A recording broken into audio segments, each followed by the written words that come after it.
you on that. You've been following openly the case of Turkey for European Union. I was asked today about the same question. I think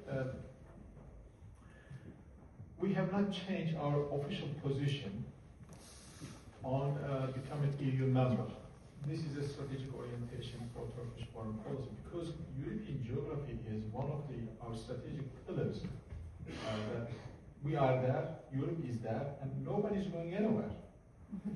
So we have to be part of what's happening in Europe, so we can collectively,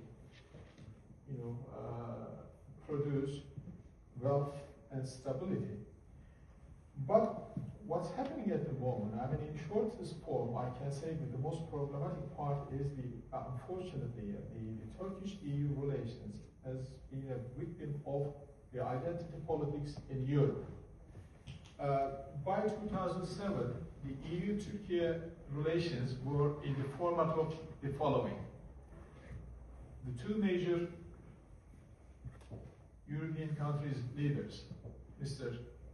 Schröder and Mr. Chirac, they declared, look, just like any other candidate country, if Turkey meets the conditions, so they are welcome.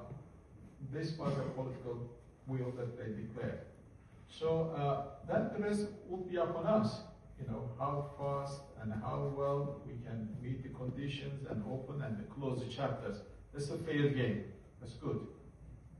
But starting from 2007, Mr. Sarkozy came to power and said, look, we are changing this political will, but the identity